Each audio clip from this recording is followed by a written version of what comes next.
Praise the Lord, morning with Jesus. இன்னைக்கு சங்கீதம் 23வது அதிகாரம் 1 பார்க்க போகிறோம். கர்த்தர் என் மேய்ப்பராய் இருக்கிறார், நான் தாழ்ச்சி அடையேன்.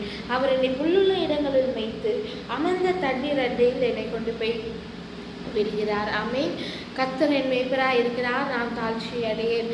எப்போதுமே நம்மளுக்கு ஒரு கைடன்ஸ் இருந்தால் நல்லா இருக்குமே, இந்த விஷயங்களில் கைடன்ஸ் இருந்தால் நல்லா இருக்குமே, இந்த காரியத்தில் என்னை வழி நடத்துறதுக்கு ஒரு டெசிஷன் மேக்கிங்க்கு ஒரு ஆள் இருந்தால் நல்லா இருக்குமேன்னு சொல்லிட்டு நம்ம நினச்சிருக்கிறோன்னா அது நம்ம நினைக்க தேவையில்லை. ஏன்னா நம்மளுடைய மெய்ப்பர்னா என்ன, வழிகாட்டுறது, ஆடுகளை வழிகாட்டுகிறவர் நம்மளுடைய மெய்ப்பரா. நம்ம வாழ்க்கையில் என்னென்ன டெசிஷன்ஸ் எடுக்க வேணுமோ எல்லாவற்றிலும் ஏசப்பா அழகாக பார்த்து கொள்வார். ஒரு டெசிஷன் மேக்கர் நம்ம வாழ்க்கையில் இல்லைன்னா அப்படி இல்லை, கர்த்தர் இருக்கிறாரு.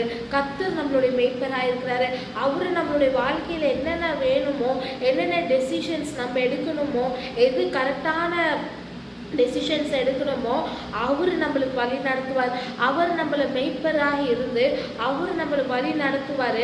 அந்த வழி நடத்துதல் நல்ல ஒரு நீர்ப்பாய்ச்சலான தோட்டத்தை போல இருக்கும். அவர் எனக்கு புல்லுள்ள இடங்களில் மேய்த்து அமர்ந்த தண்ணீர். அவர் மேய்க்கிறது சாதாரணமாக மேய்ச்சிட்டு சாதாரண மெய்ப்பராக இருக்க மாட்டார்.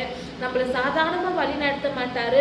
புல்லுள்ள இடங்களிலும் செழிப்பான இடத்துலையும் செழிப்பாக நம்ம வைத்திருப்பார். நம்ம தேவைகளையும் நம்மளுடைய எல்லாவற்றையும் அவர் பார்த்துக்கொள்ள புல்லுள்ள இடங்களில் அமைத்து அமர்ந்த தண்ணீர் அதை கொண்டு போய் எடுக்கிறாரு.